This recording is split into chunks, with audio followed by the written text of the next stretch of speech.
Thank you, Governor Newsom, your staff, and the first partner for having this wonderful ceremony where all of us can see history in the making.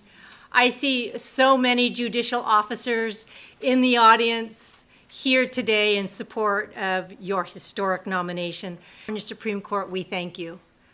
I know that with the appointment and the commission hearing of Justice Guerrero, and having the pleasure of having Joe, Christopher, Anthony, Jorge, and Claudia present at our commission hearing, it made history for us and the future of California.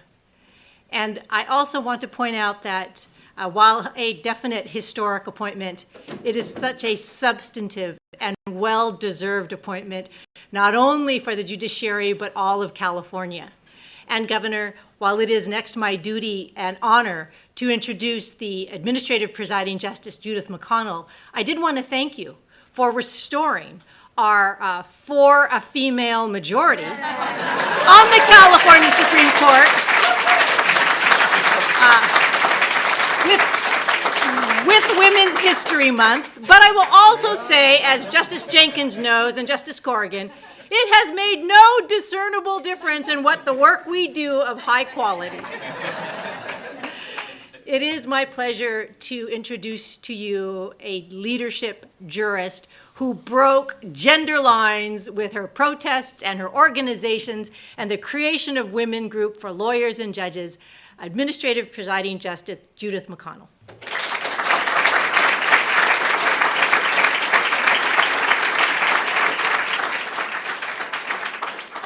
Thank you so much, Chief Justice.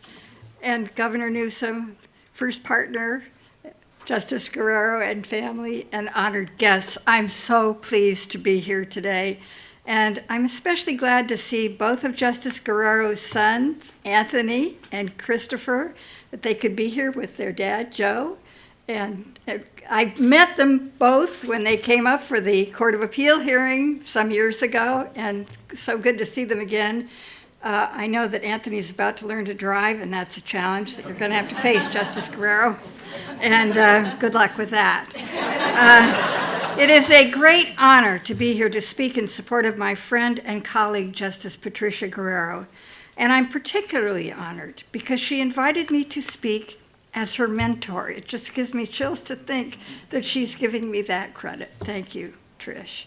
It's an enormous compliment. Governor, you have made a brilliant decision in nominating Justice Guerrero.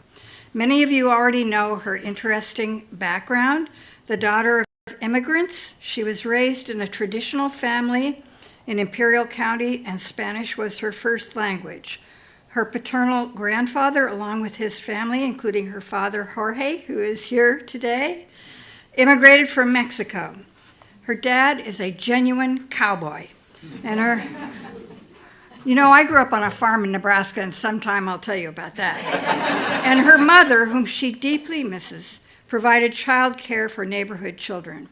Her dad was even a rodeo cowboy in his spare time, doing roping, team penning, and bareback riding. And perhaps we will hear from Trish, which is what she likes to be called, by the way, whether she too was in the rodeo. But in any event, team penning should be a good tool for her on the Supreme Court. And by the way, her sister Claudia is also here, and we're so glad to see you again, Claudia. Her parents inspired Trish and her sister Claudia to achieve their best. One interesting fact about her mom is that she did not want her girls to be in the English as a second language program, since she thought they would receive a lower quality of education.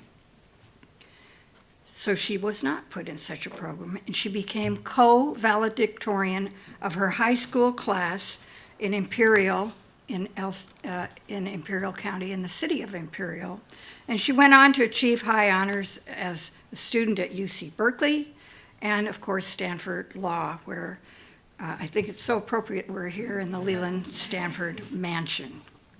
Tricia served as a partner in a major law firm, a federal prosecutor, a Superior Court judge, and Justice of the Court of Appeal. All during her career, she has volunteered to help those in need, both at the Immigration Justice Project, in the San Diego Volunteer Lawyer Program, and the Lawyers Club Women's Resource Fair. And yes, it is Women's History Month. And yay, we got our majority back. She has worked hard to increase diversity in the practice of law and on the bench, and I'm confident she will continue to do so. She works tirelessly and is always eager to learn new skills and new areas of law. I hate to tell you this, Chief, but I think she's read all the briefs of cases in your court. Just amazing. She's that kind of person.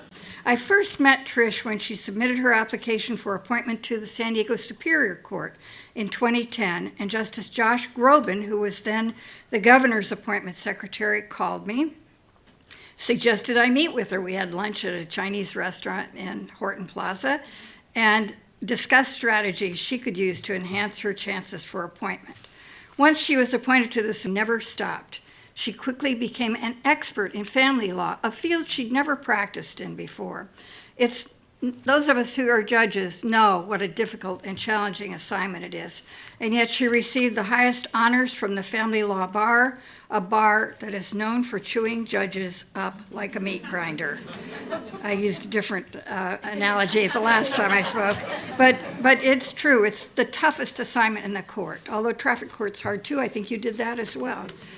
But Justice Guerrero worked hard, heard cases with an open mind and dispensed justice in a compassionate and good-hearted manner.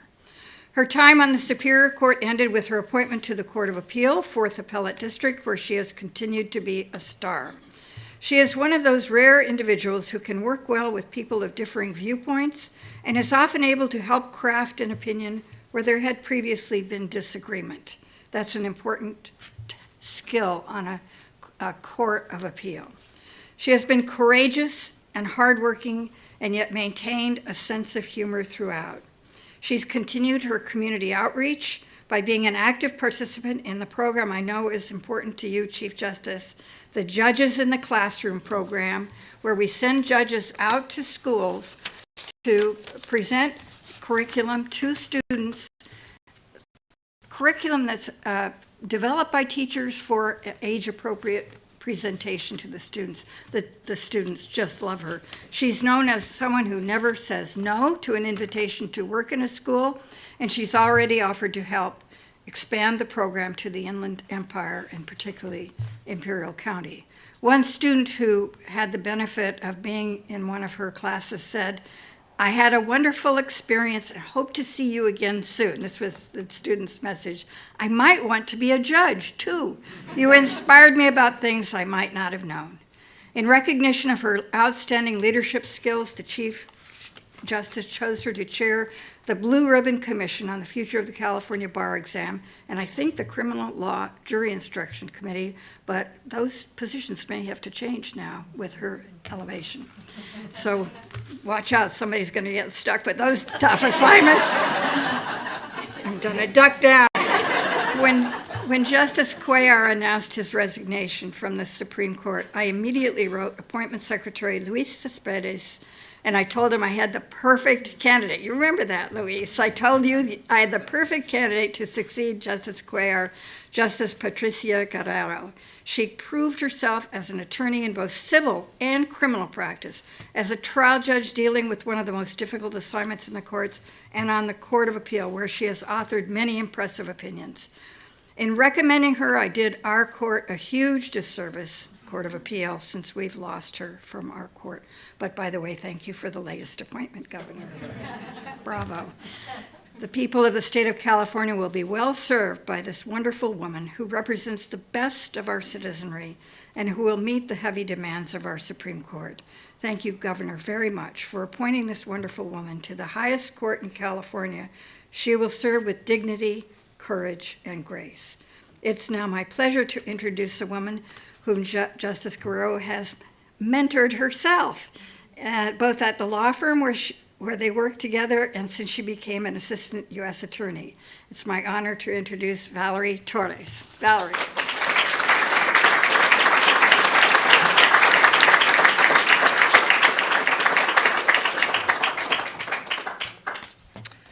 Thank you, Justice McConnell. Good afternoon. I've had the pleasure of knowing Justice Guerrero for nearly 20 years now. 10 of those were practicing together in the private sector. As I reflected on those 20 years and what I know about our newest justice, the word that repeatedly came to my mind was superhero. Now, I have a 10-year-old son at home, so I hear a lot about superheroes because he's got superheroes on the brain. But based on what he tells me and all the qualities that make superheroes so special to him, I thought that the comparison was apt in this case. First, she's an extraordinary lawyer.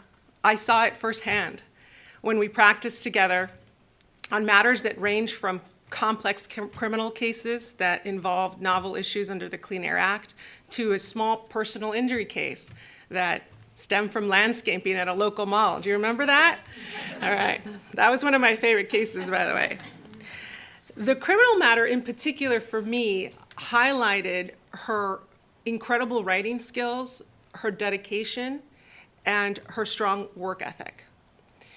She was a critical member in terms of her writing in getting a successful outcome in that case. But what was really telling to me is when the whole joint defense group made up of very sophisticated and senior lawyers in San Diego, including a former U.S. attorney, started to look to her and her written work product to support the defense's efforts. And why? I think Justice McConnell has already alluded to it. Her writing is clear, it's concise, it's persuasive, it's well-researched. So you're going to be great on the court, obviously. But it's certainly something I tried to emulate even in my own writing. And she also wrote fast, super speed, I think you might call it. As she worked through complex legal issues, she knew the case law backwards and forwards, always. And I think that was always demonstrated by the piles and piles of highlighted cases that I would see on her desk day in and day out. That sort of preparation and exceptional writing meant that you could always count on Justice Guerrero to show up, figuratively speaking. And to every case, big and small, she brought her exceptional intelligence and her exceptional work ethic, attributes that certainly made her an effective advocate and now such a highly respected jurist. But of course, being a superhero is not just about wielding great power. It's about accepting great responsibility. And I saw that in Justice Guerrero as well, with her dedication to helping and serving others, as Justice McConnell has already referenced. But I was especially touched by the support she gave me as I began my career at a big firm. I have a distinct memory as a young associate, just getting to know Justice Guerrero, just learning what it meant to practice at a big firm, and her sitting across from me, asking about my career goals, offering suggestions on how to advance those goals. And what struck me then, and is still true now, is that she cares. And she wanted to help me, and did help me navigate the twists and turns of a career in big law. And today, I still rely on her wise counsel. Now, for these reasons and many others, Justice Guerrero is an inspiration to me, and I suspect to many others. A Latina raised by immigrant parents, leaving the Imperial Valley for Berkeley, then Stanford, a working mom, which I value because that 10-year-old keeps me on my toes. Her life's journey is nothing short of the American dream, and I don't use that term lightly. Plus, it's a really cool origin story. Obviously, I think the world of Justice Guerrero, but I'm going to admit I am dumbfounded by one thing. She seemed to survive on cookies and little else. If you don't know, yeah, see, Joe knows what I'm talking about. If you don't know, Justice Guerrero has a weak spot for coconut macadamia cookies. Am I right? Very true. Right. And I always smiled and giggled when at firm lunches, she would ignore the big spread of food, grab a napkin and a stack of cookies, and that was it. She was gone. Now, can someone survive on cookies alone? Were those cookies really that good? Is it a superpower? Yes, definitely, and maybe. Trish, for those of us who know you, you've always been a Wonder Woman. And as we mark the beginning of your tenure on our highest court, I'm excited that you can now be a Mujer Maravilla for all Californians. So congratulations. It's been a pleasure being here with you today. Thank you. And now it's my honor to introduce and welcome Governor Newsom.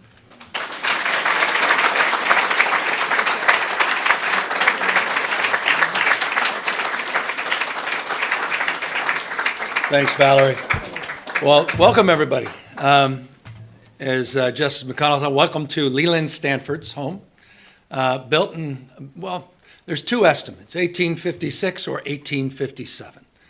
And it's interesting, the cross currents, not least of which, obviously, Leland's influence with his wife in establishing Stanford University, where Justice Guerrero went, but also the contours of the end of his administration as the 8th governor of California, where he made the mistake of appointing a business partner to the California Supreme Court. I will not be making that mistake today. You may recall that Leland Stanford was one of the big four. Anyone from San Francisco knows this well, and the Hopkins families, Huntington family, the Crocker family, and of course it was E.B. Crocker that was appointed in 1863 to the court.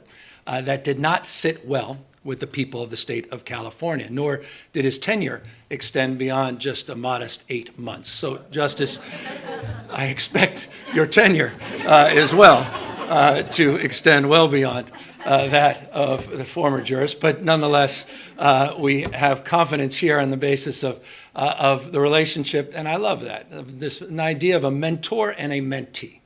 I think it was Plato who said, if there's any hope for the future, those with lanterns will pass them on to others. This notion that we have an obligation to one another, and that spirit of those introductions and the reflections, Valerie and the judge, of your empathy, your care, your compassion, but also your hard work and grit. And those are superpowers. In a world where so many of the superpowers of the world have a hierarchical value structure of power and dominance and aggression, it's nice to consider what those true superpowers are: empathy, care, and compassion. And so it's in that light, in that spirit, in Leland Stanford's home, that we're here, in the spirit that defines, I think, the best of California. I saw, my wife and I said hello briefly to a legend, another legend, that walked through these walls, and that's Dolores Huerta, who came to be here. There's Dolores.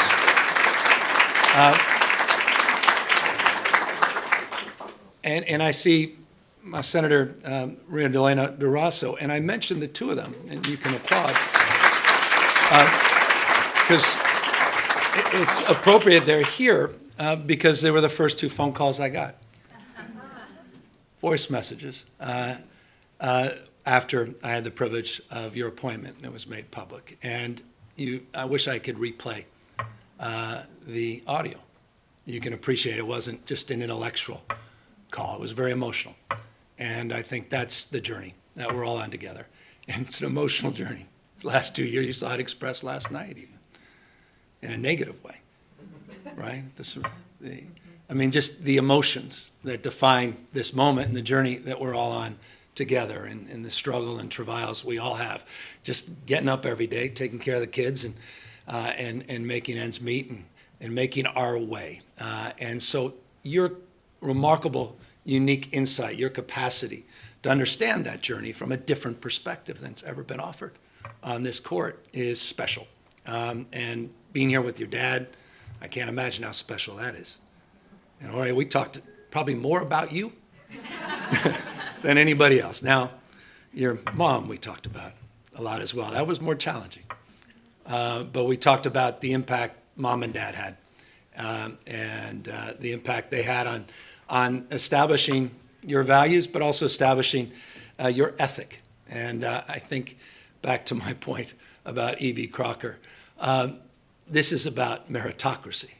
This is about as the Chief Justice said. This is not just about firsts. This is about best. Best in class. Hard work, grit, determination. Stepping in, stepping up, recognizing it's not just about you, but it's about your family, it's about your community, it's about your history, and the history you want to make. And so I'm grateful to be a little bit part of that journey, to have the privilege, which is a remarkable privilege. Justice Jenkins brought this to my consciousness when I had the privilege of working with him as an appointments secretary, to bring life to these applications. And Louise, you've extended that narrative in a beautiful way. Every single judge that we've had the privilege to appoint, they don't begin with the JD or it's all about that history. It's about who these people are and what they represent. And it's just a beautiful way of expressing my gratitude to you for being willing to take this assignment, my appreciation for the privilege, again, of being able to perform the oath, which I'll do here in a moment, and my sincere gratitude to you for being such an outstanding example to your two wonderful kids. And I'm just so honored and pleased they both took the time to be here. And I know your son has a Bible that was your grandfather's and is over 100 years old. And anyone that can see it sees this was not one pulled off the shelf. This is a Bible that is active in use. And with that, Your Honor, let's begin the oath of office.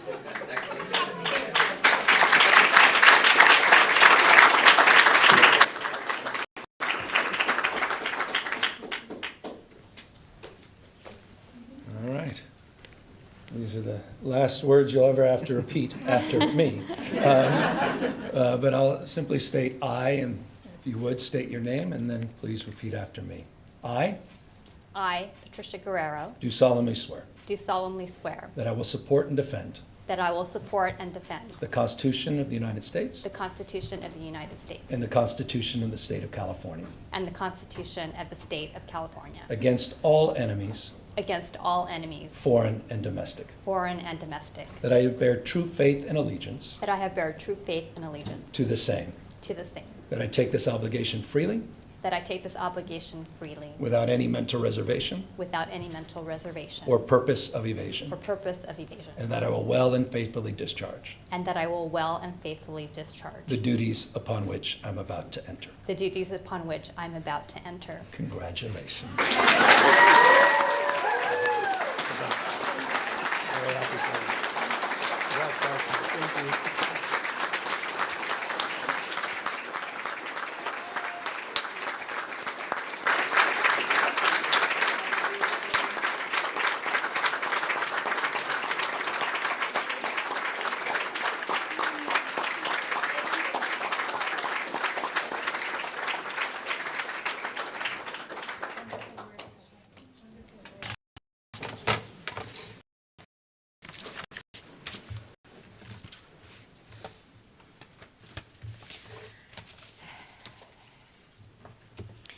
It is an honor and a privilege to be here today as I assume the office of Associate Justice of the California Supreme Court.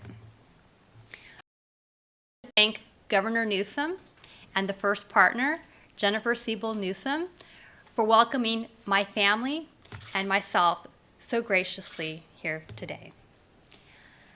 I am grateful to the governor for this honor, and I am mindful of the responsibilities that I have.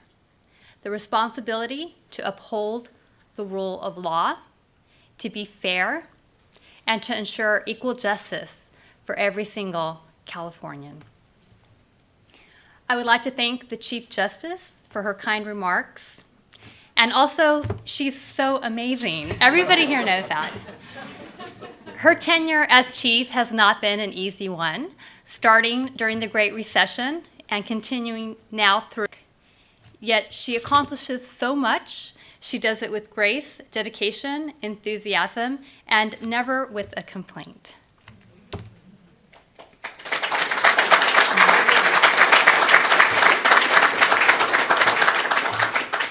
As I transition to this new position, I will take with me the lessons that I have learned from my former colleagues. Colleagues like Justice McConnell, Valerie, and so many others that I see here in the back.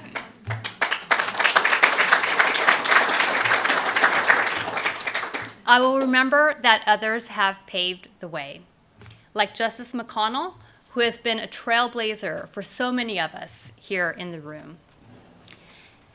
In addition, I will remember that we have an obligation, as was stated, to continue that work, to hopefully serve for role models for others, and to bring up the next generation of leaders. And I know that Valerie is committed to that same objective. Thank you both for speaking on my behalf here today. It was very touching, and I appreciate it. I also appreciate that I think we're all here together, members of all three branches of government. And I thank you for that. I don't really know who my kids are most excited to meet, but I do hope that they maintain some level of partiality towards the judiciary. When I was their age growing up in the Imperial Valley, I never would have dreamed that I would be here today, surrounded by all of you. As I look at this audience and reflect on what today means and how I got here, one thing is clear to me. I did not get here alone. I am here because of the courage, the sacrifices, and the struggles of my parents and my grandparents. They came to this country knowing that it would not be easy for them. But like so many others, they came here with hope. Hope of a brighter future for their children. The pursuit, as was stated, of the American dream. So I would like to thank my family members who are here, my mother and my father,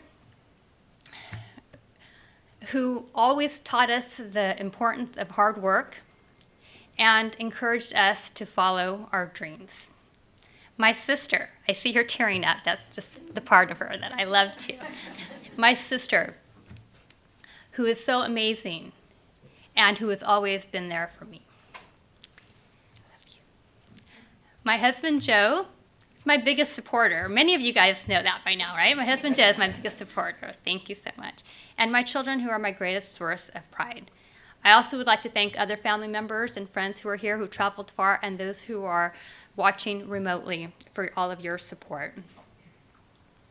Governor Newsom has described the California for all and the importance of that. The idea that everybody, every single person can achieve a better life, regardless of where you started out. I hope that my story and the story of my parents will serve as an example of that. And I hope that it will inspire others, just as I have been inspired by so many people in this room.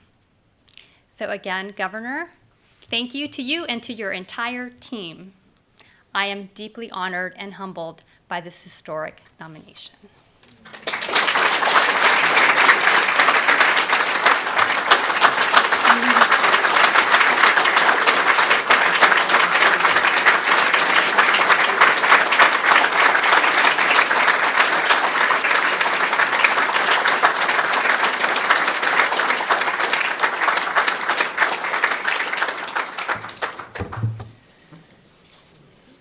Thank you, Justice Guerrero, for those moving and inspirational words. My name is Luis Cespedes. I have the privilege of serving as Governor Newsom's Judicial Appointments Secretary.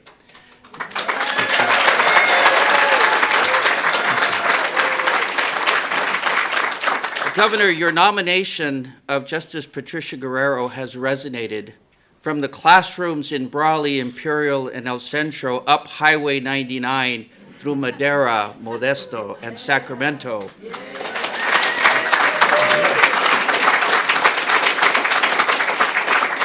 And yes, even to the halls of the United States Supreme Court in Washington, D.C.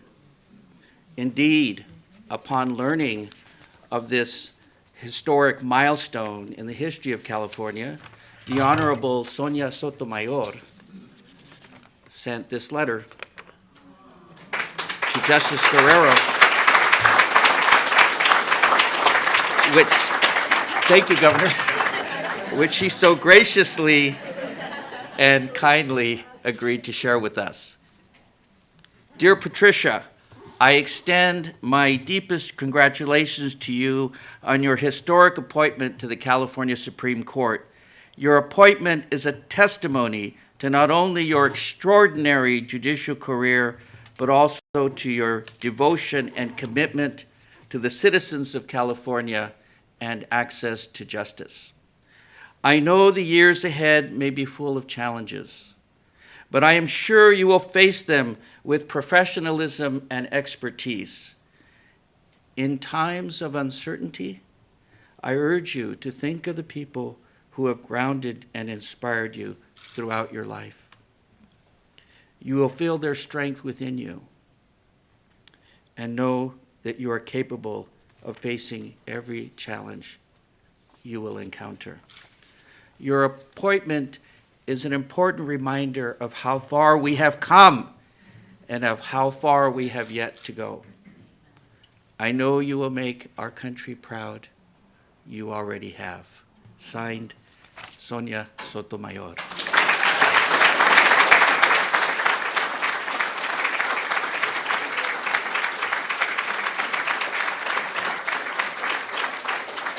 Once again, Justice Guerrero, thank you for your unwavering commitment to the rule of law and public service.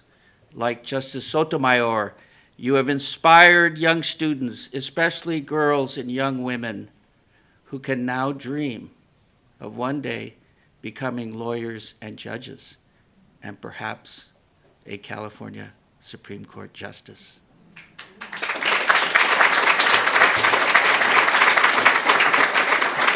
Señor Guerrero, felicidades a usted y a su familia. Otra vez bienvenido a Sacramento. Felicidades a todos. Gracias. Thank you all. Thank you all for coming. Please join us down below for a reception and a chance to meet and greet. Thank you all for this wonderful historic moment. Thank you, Governor. Thank you, First Partner. You've made this a very special time for all of us. Thank you.